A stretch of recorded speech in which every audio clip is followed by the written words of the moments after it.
Assalamualaikum warahmatullahi wabarakatuh. Bapak Ibu, kita akan menelusuri desain pembelajaran RPSOB dan bagaimana implementasinya di LGRU. Sebelum kita memulai, kita harus mempunyai dulu dokumen kurikulum seperti yang ada di sini. Ini adalah contoh dokumen kurikulum. Biasanya kita punya CPL. Kalau di sini di Prodi TEP ada CPL 1 sampai 11 dan kita petakan semua mata kuliah itu berkontribusi terhadap CPL yang mana. Kalau di sini misalkan sebagai contoh ada mata kuliah algoritma dan struktur data, maka dia akan berkontribusi pada CPL 1 dan pada CPL keempat, yaitu di sini mampu menerapkan matematika dan sebagainya. CPL 4 mampu menerapkan prinsip-prinsip keteknikan untuk melakukan identifikasi dan seterusnya. Nah, dengan adanya CPL 1 dan CPL 4 kita bisa membuka sistem informasi OBE untuk memetakan CPL-CPL tersebut pada mata kuliah algoritma dan struktur data. Kalau kita lihat di sini, ini adalah sistem informasi OBE. Kalau kita lihat detail mata kuliah akan kita ambil adalah, ini master CPL sudah di input semua. Mata kuliah yang kita ambil adalah algoritma dan struktur data di sini. Mata kuliah ini, maka kita bisa petakan mata kuliah ini berkontribusi pada CPL 1 dan CPL 4 tadi. Kita tambahkan data CPL. Di sini ada CPL 1. Tambahkan. Kemudian ada CPL ke-4.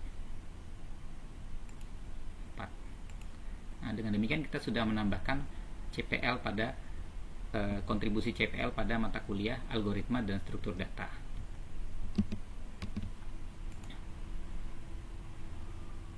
Baik.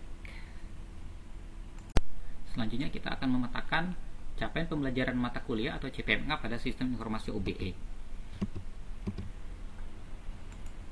Nah, untuk memetakan capaian pembelajaran mata kuliah, kita bisa terlebih dahulu membuat rencana desain perkuliahan seperti ini. Misalkan ada deskripsi, kemudian CPMK yang kita susun, kemudian dari CPMK ini kita lihat kita susun silabus apa saja, dan kemudian dia silabus itu mendukung pada CPMK berapa saja. Di sini kita lihat ada 5 CPMK dan akan kita input. CPMK yang pertama,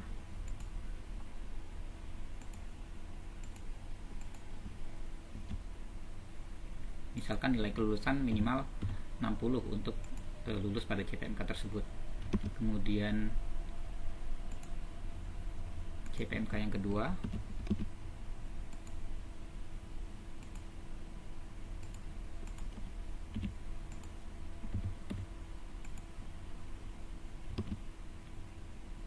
kemudian CPMK yang ketiga,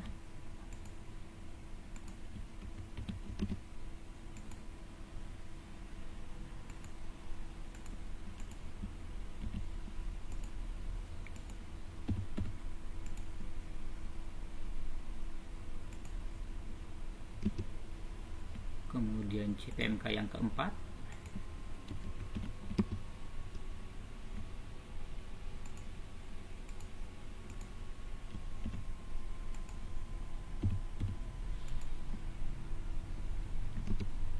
dan akhirnya CPMK yang kelima.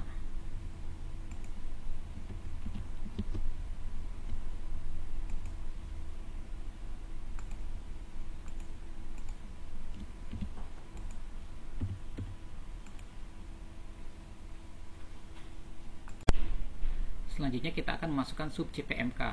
Untuk diketahui, sebuah CPMK bisa disumbang oleh beberapa sub CPMK. Jadi, Bapak Ibu bisa membuat sub-sub CPMK pada setiap CPMK 1, 2, 3 dan seterusnya, ada beberapa. Nah, di sini untuk penyederhanaan kami akan menggunakan satu sub CPMK untuk setiap CPMK, di mana sub CPMK itu sama. Saya akan pilih CPMK 1, kemudian sub CPMK-nya sub CPMK 1 dan namanya sama, yaitu seperti nama CPMK.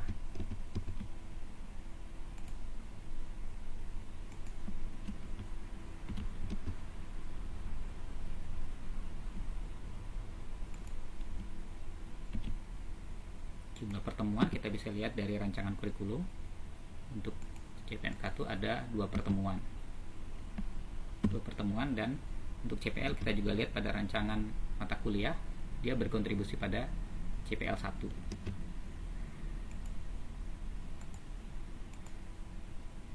Dan seterusnya kita masukkan beberapa sub CPMK dan kontribusinya terhadap CPMK. hingga akhirnya kita mendapatkan pemetaan sub CPMK ke CPMK seperti ini. Ini ada support ke CPL, jumlah pertemuan, SKS pertemuan, dan perhitungan bobot SKS, bobot CPMK pada mata kuliah. Bapak Ibu, untuk diingat bahwa dalam kurikulum OBE, penilaian itu atau asesmen dilakukan pada setiap sub CPMK, sehingga kita perlu membuat rencana asesmen untuk masing-masing sub CPMK. Kalau kita lihat dari desain mata kuliah, desain pembelajaran, kita lihat di sini untuk CPMK atau sub CPMK 1 itu asesmennya adalah kuis. Jadi untuk pertemuan 1 dan pertemuan 2, di mana sub CPMK 1 yang disasar adalah pertemuan asesmennya adalah kuis, maka kita petakan kuis pada untuk sub CPMK 1. Jadi di sini ada kuis untuk sub CPMK 1, maka kita petakan semuanya melalui kuis. Di sini ada terlihat 100% untuk sub CPMK 1 disumbang oleh kuis. Nah, bagaimana dengan sub CPMK 2? Kita lihat lagi desain pembelajaran atau desain mata kuliah. Di sini kita lihat untuk sub CPMK 2 terdapat asesmen untuk tugas, kuis, dan UTS. Jadi kita isikan misalkan tugasnya 60%, misalkan tugas 60%, kemudian kuis misalnya 10% atau 20% misalkan. Kemudian ujian tengah semester untuk sub CPMK 2 20%.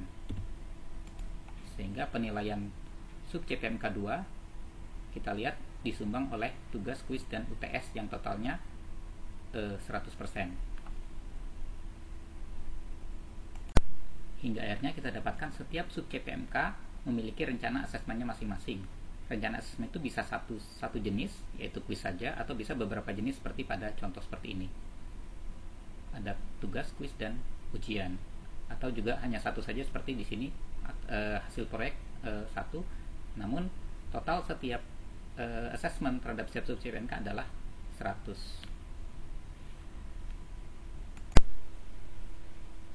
Bapak Ibu, pada bagian asesmen kita bisa mengelola soal untuk setiap sub CPMK. Kalau kita lihat di sini, ujian tengah semester pada dasarnya bisa diisi oleh beberapa sub CPMK. Tapi dalam contoh ini saya akan mengisi ujian tengah semester hanya untuk sub CPMK 2. Begitu pula dengan ujian akhir semester untuk sub CPMK 3. Untuk sementara kita skip dulu untuk kita mengisi pertemuan. Selanjutnya kita akan mengisi detail pertemuan perkuliahan pada sistem informasi OBE. Kalau dilihat di sini, kita tambahkan data pertemuan, misalkan pertemuan ke-1. Nah, untuk mengisi ini kita juga harus membuat rencana. Pada awalnya kita membuat rencana perkuliahan seperti ini. Kemudian juga kita bisa di sini kita lihat ada silabus, CPL, CPMK, kemudian rencana asesmen. Kemudian kita bisa juga mendetailkan pada LGRU, di mana kita menempatkan capaian pada setiap pertemuan, kemudian bahasan pada setiap pertemuan, kemudian rencana asesmen yang tadi sudah kita buat. Misalkan di sini ada capaian seperti ini, maka kita bisa isikan di sistem informasi OBE. Di sini kita isikan di sini. Kemudian penilaian kriteria tadi kita gunakan kuis untuk pertemuan ini. Kemudian metode pembelajaran daring, misalkan pertemuan tatap muka untuk penyampaian materi. Sedangkan metode pembelajaran daring, kalau kita lihat di laman LGRU tadi, kita ada aktivitas kuis dan mungkin kita akan masukkan beberapa video di sini. Jadi kita bisa tulis membaca materi slide, menonton video pembelajaran misalnya, kemudian mengerjakan kuis. Jadi secara daring aktivitasnya adalah seperti ini. Kemudian untuk materi pembelajaran bisa kita tambahkan yang sudah kita rancang seperti ini.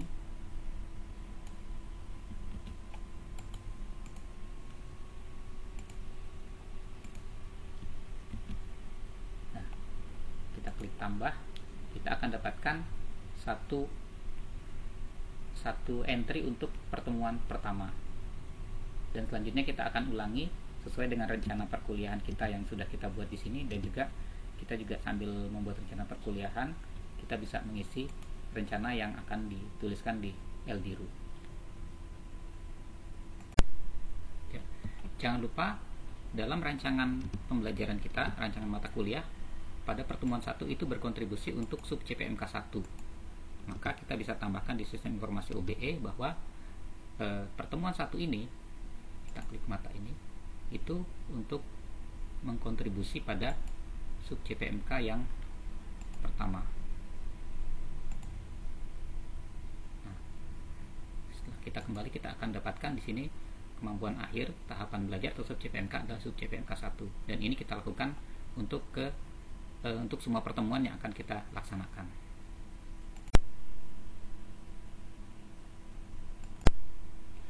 Ini adalah contoh pertemuan yang sudah diisi lengkap untuk 14 pertemuan. Dalam hal ini saya ambil contoh dari mata kuliah hidrologi, maka dari sini kita bisa membuat RPS secara lengkap. Sebagai contoh, ini adalah dokumen RPS template. Ini adalah header ini biasanya dari masing-masing fakultas. Kemudian isi dari RPS ini kita bisa kopikan dari sistem informasi OBE tadi. Misalnya deskripsi mata kuliah, kita ambil dari sini. Jadi kita setelah diisi lengkap tentunya kita copy, kemudian kita paste ke Word. Memang seharusnya lebih enak kalau misalkan dari sistem sendiri sudah menyediakan PDF agar kita bisa langsung mengunduh dokumen RPS. Tapi karena belum bisa, kita bisa lakukan copy satu persatu. Kemudian di sini ada CPL kita bisa copy dari sini tabelnya, copy kemudian paste ke Word. Kemudian CPMK juga kita bisa copy dari sini ke sini, kemudian sub CPMK dan kontribusinya terhadap CPL dan CPMK bisa kita copy dari sini, kemudian kita paste. Komponen penilaian bisa kita ambil dari sini semuanya. Selanjutnya adalah pertemuan kita bisa ambil dari pertemuan yang ini. Nah, di sini kalau kita lihat ketika mengisi ternyata tidak urut, maka kita urutkan satu persatu dengan mengcopy satu persatu entry dari pertemuan tadi. Jadi 1, minggu 1, kedua, ketiga, dan seterusnya. Nah, kalau ini sudah kita lakukan, kita akan mendapatkan satu RPS untuk mata kuliah tersebut yang sesuai dengan kurikulum OBE. Demikian, terima kasih Bapak Ibu, semoga bermanfaat. Assalamualaikum warahmatullahi wabarakatuh.